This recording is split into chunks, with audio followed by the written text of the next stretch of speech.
నమస్కారం. సుఖీభావుకు స్వాగతం. గత కొన్ని రోజులుగా ఎండలు మండిపోతున్నాయి. ప్రచండమైన భానుడి తీక్షణమైన ఉగ్రదాడికి జనం విలవెల్లాడిపోతున్నారు. తీవ్రమైన వడగాల్పుల తాకిడికి ప్రతిరోజు పదుల సంఖ్యలో జనం పిట్టల్లా రాలిపోతున్నారు. ఈ నేపథ్యంలో వడదెబ్బ విపత్తును అధిగమించే పరిష్కార మార్గాలతో మీ ముందుకొస్తోంది నేటి సుఖీభవ. పగటి ఉష్ణోగ్రతలు సుమారు 40 డిగ్రీలకు పైగా నమోదవుతోన్న ఈ వేసవి సీజన్లో ఇంట్లో ఉన్నా బయటున్నా ఒకే రకంగా ఉంటోంది. వేడి ఉక్కపోతల ధాటికి చిన్న పెద్ద అందరూ కుదేలైపోతూ ఉన్నారు. తీవ్రమైన ఎండ వేడి మూలంగా ఒంట్లోని నీరు లవణాలన్నీ చెమట రూపంలో బయటకు వెళ్లిపోతుండటంతో మన శరీరంలో ఉష్ణోగ్రతను నియంత్రించే వ్యవస్థ ఒక్కోసారి కుప్పకూలిపోతుంటుంది. ఇలాంటప్పుడు చెట్టంత మనిషి కూడా తీవ్రమైన నీరసం అలసటతో కుప్పకూలిపోతాడు. ఈ రకమైన పరిస్థితిని మనం వడదెబ్బగా పిలుస్తాం. వేసవిలో చాలా తరచుగా పొంచి ఉండే ఈ వడదెబ్బ విపత్తును మనం ఎలా ఎదుర్కోవాలి? వడదెబ్బ తగిలినప్పుడు వెంటనే ఏం చేయాలి? ఎండల దాడి తగ్గేదాకా జీవన శైలిలో ఎలాంటి జాగ్రత్తలు తీసుకోవాలి? మొదలైన వివరాల గురించి ఇప్పుడు తెలుసుకుందాం.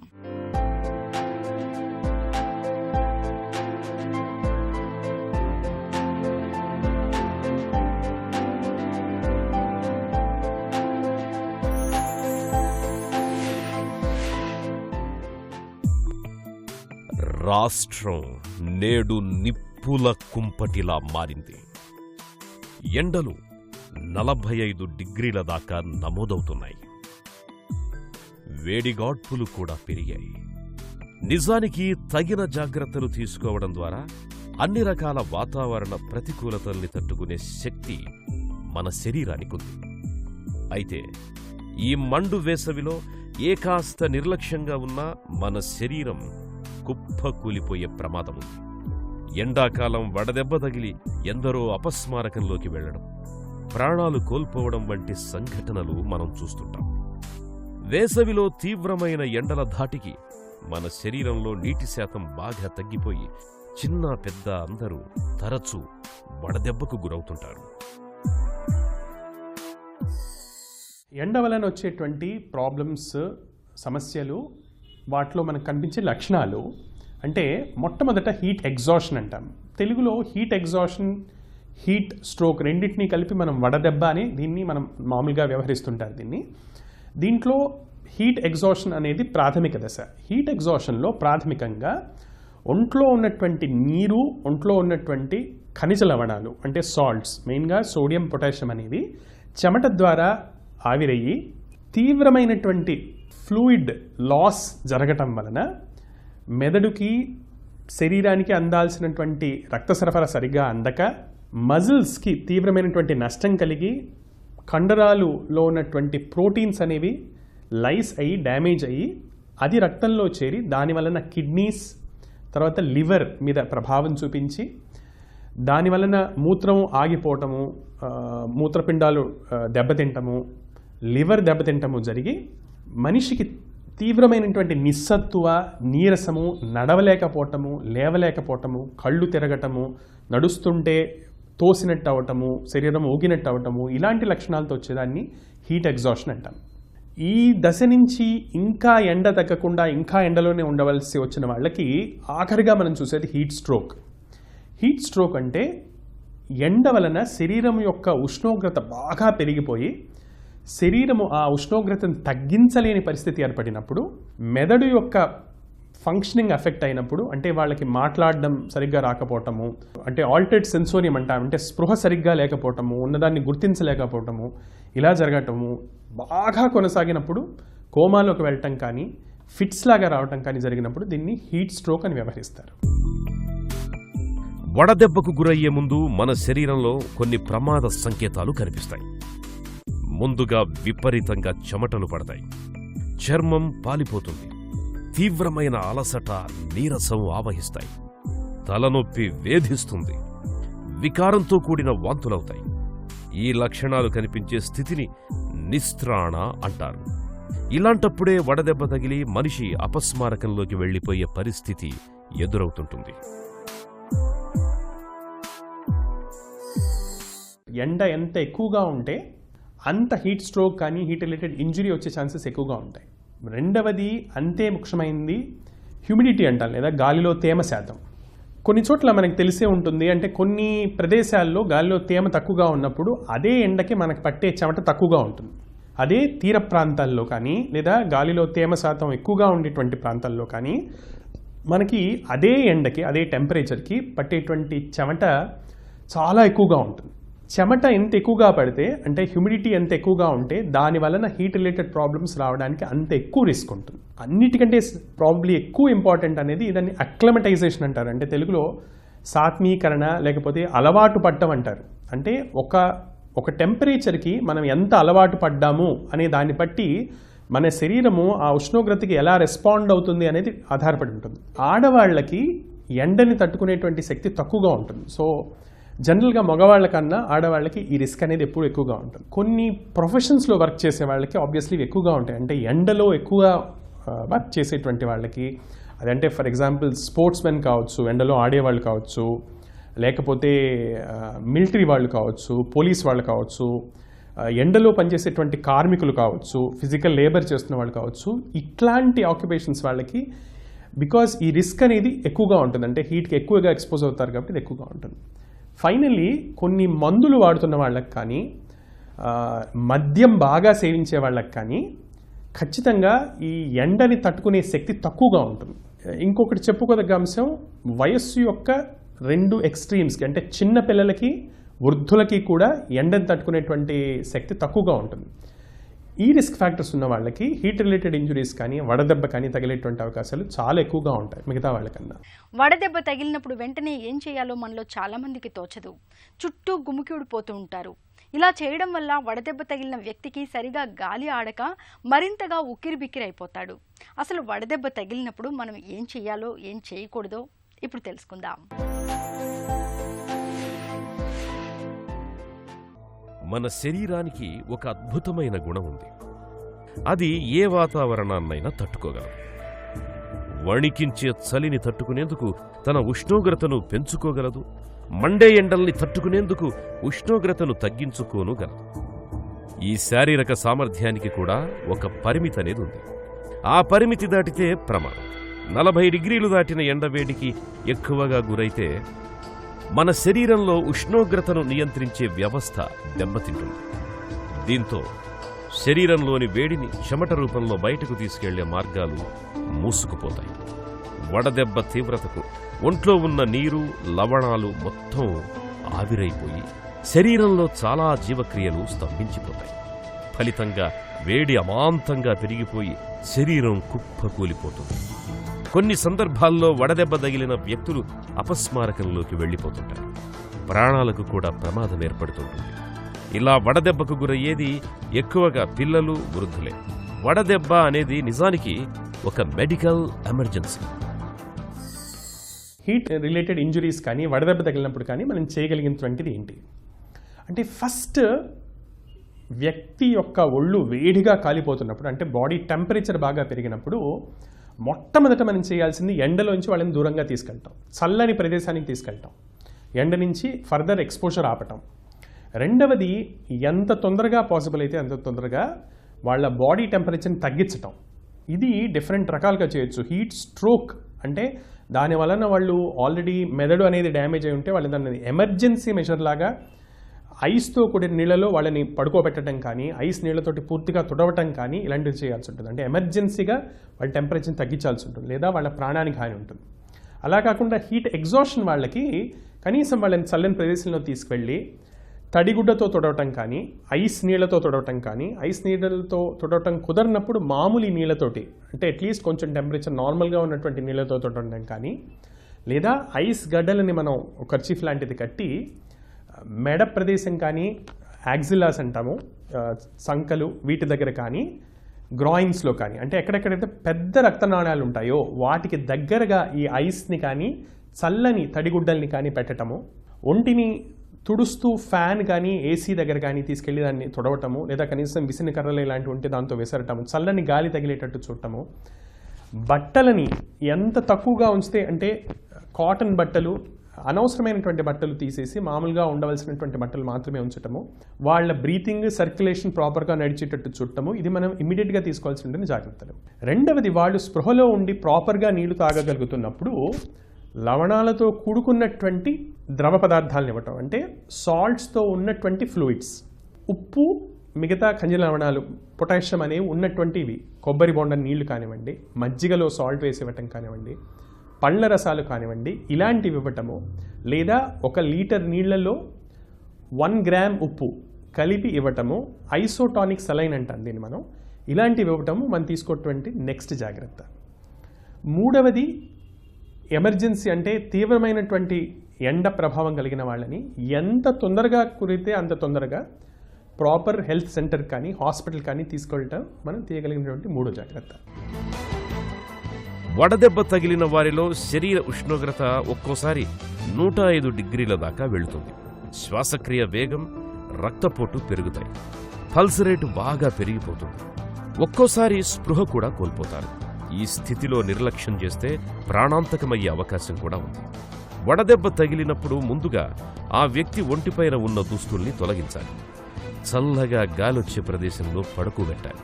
శరీర ఉష్ణోగ్రత ఎక్కువగా ఉన్నట్టయితే తడిబట్టతో తుడుస్తూ చల్లదనాన్ని కలిగించే ప్రయత్నం చేయాలి. గ్లూకోజ్ నీళ్లని లేదంటే కొబ్బరి నీళ్లను తాగించాలి.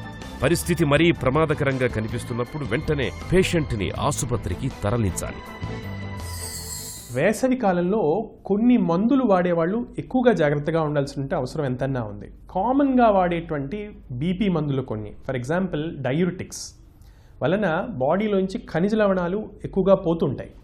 అందువలన డయూరిటిక్స్ వాడేటువంటి వాళ్ళు మనం కామన్గా వింటుంటాం. టెల్మా హెచ్ అని కానివ్వండి, లేకపోతే ఈ హెచ్ అని వచ్చే టాబ్లెట్స్ చాలామందికి డయూరిటిక్స్ ఉంటాయి. గుండె జబ్బు కలిగినటువంటి వాళ్ళు, బీపీ కలిగినటువంటి వాళ్ళు ఎక్కువగా వాడుతుంటారు ఈ మందులు. ఇవి వాడేటువంటి వాళ్ళు వాళ్ళ ఉప్పు శాతం పరిశీలించుకోవటం, కొంచెం ఎండాకాలంలో వాళ్ళు పట్టే చెమటను బట్టి బీపీ ఉన్నప్పటికీ కొంచెం ఉప్పు శాతం ఆహారంలో పెంచటం, ఉప్పు పొటాషియం కలిగినటువంటి ద్రవ్యాలు ఎక్కువగా తీసుకోవటం. అలానే కొన్ని రకాలైనటువంటి మందులు వాడేవాళ్ళు, ఫర్ ఎగ్జాంపుల్ బీటా బ్లాకర్స్ అంటే అటినలాల్ అంటాము, ఇలాంటి మందులు వాడుతున్న వాళ్ళు కానీ, అలర్జీ కోసం వస్తున్న మందులు వాడుతున్నటువంటి వాళ్ళు కానీ, ఫిట్స్ మందులు వాడుతున్నటువంటి వాళ్ళు కానీ, యాంటీకోలినర్జిక్స్ అంటాము అంటే చెమట పట్టకుండా చేసేటువంటి మందులు వాడుతున్న వాళ్ళు కానీ, ఎండ ఎక్కువ తగలకుండా వీళ్ళు చూసుకోవాలి. ఎందుకంటే వీళ్ళకి ఈ మందుల వలన హీట్కి సంబంధించినటువంటి ప్రాబ్లమ్స్ వచ్చే ఛాన్సెస్ ఎక్కువగా ఉంటాయి వీళ్ళకి. సో ఇటువంటి వాళ్ళు జాగ్రత్తగా ఉండాల్సి ఉంటుంది. ఎటువంటి పానీయాలు సేవించాలి ఎండాకాలంలో అనే దాని మీద కూడా చాలామందికి అపోహ ఉంది. మనం తీసుకునే పానీయం అనేది మన శరీరంలో ఉన్నటువంటి ద్రవాలతోటి ఐసో ఆస్మోలార్ అయి ఉండాలి. అంటే దాని యొక్క సాంద్రత మన శరీర ద్రవాలు అంతే అయి ఉండాలి.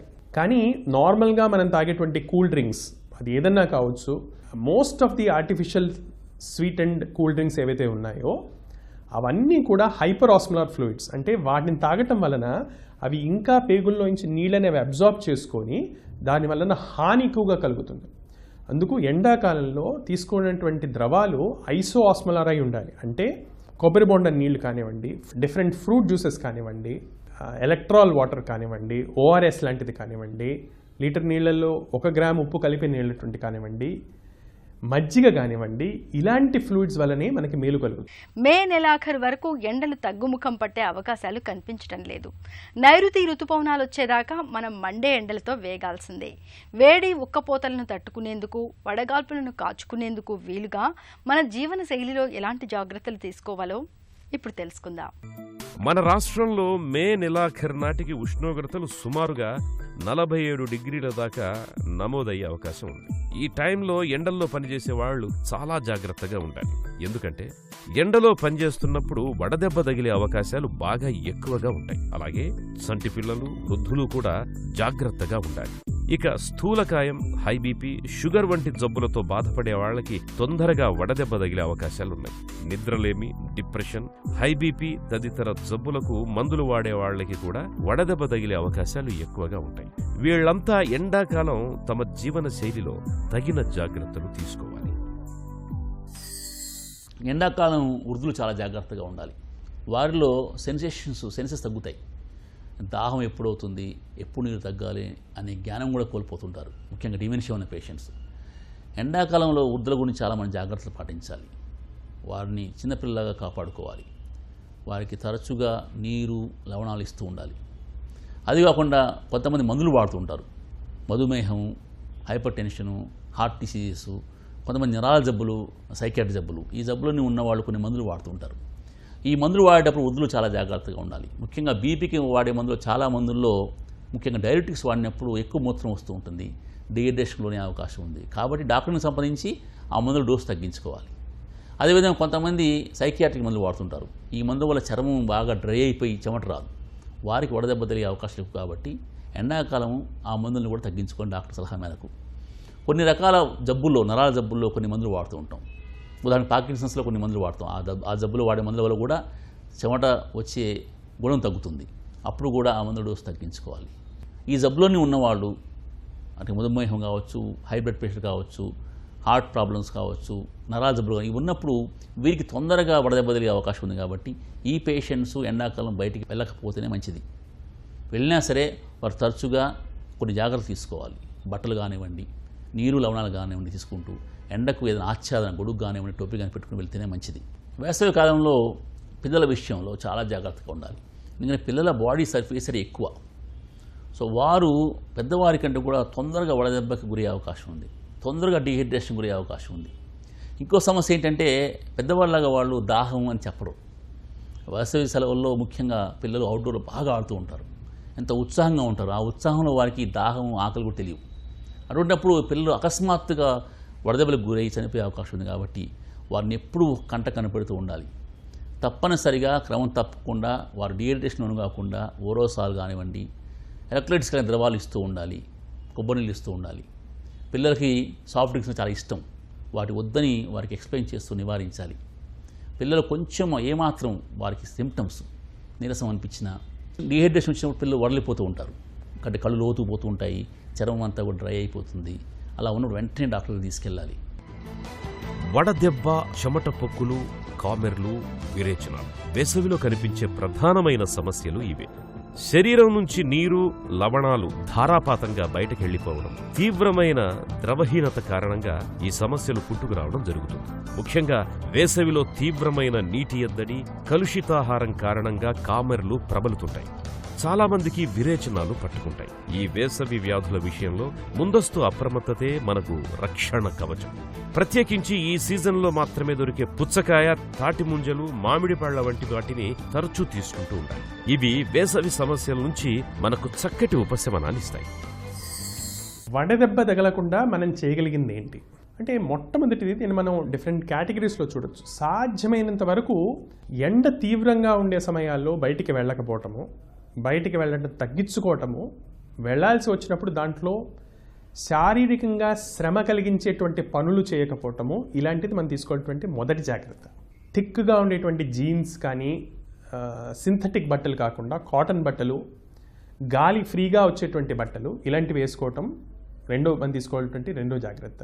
మూడవ జాగ్రత్త, వేరే ప్రదేశానికి వెళ్తున్నప్పుడు అక్లమటైజేషన్. అంటే రోజు ఎండలో పనిచేసే వాళ్ళు మెల్లమెల్లగా అలవాటు పడుతూ దానికి ఎండని కొంచెం కొంచెం పెంచుకుంటూ ఆ తర్వాత దాన్ని, అంటే స్పోర్ట్స్ మెన్ కానివ్వండి, మిలిటరీ వాళ్ళు కానివ్వండి, ఎండలో పనిచేసే వాళ్ళు కానివ్వండి, కొంచెం కొంచెం ఎక్స్పోజర్ పెంచుకుంటూ చేయటం మూడో జాగ్రత్త.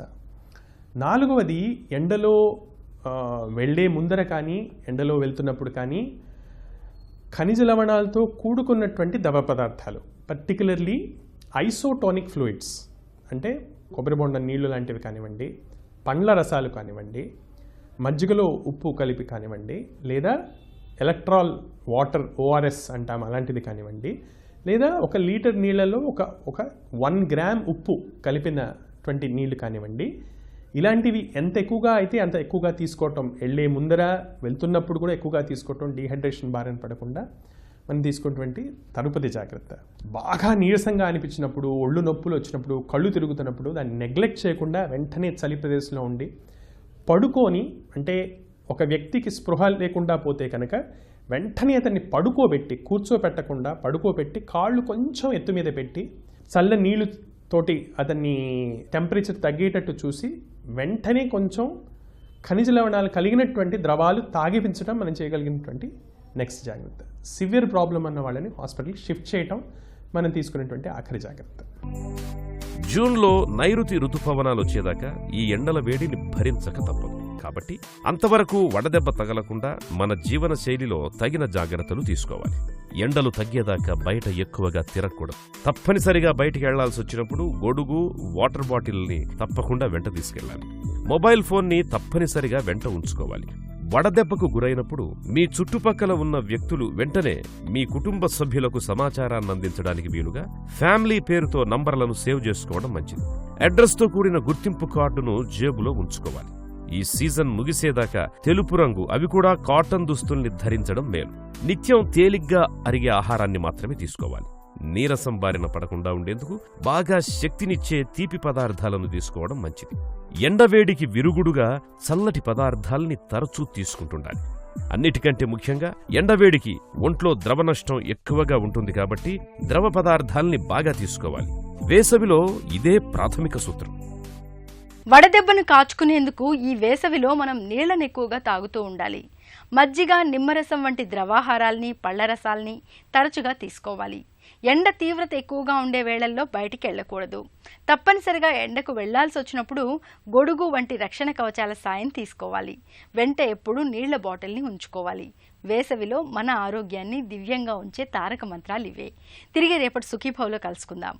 సుఖీభవ కార్యక్రమానికి సంబంధించిన మీ విలువైన సూచనలు, సలహాల్ని వెంటనే మాకు రాయండి. మా చిరునామా Sukhibhava, ETV, Ramoji film city, Hyderabad 501512 లేదా sukhibhava@etv.co.in కు ఈమెయిల్ చేయండి.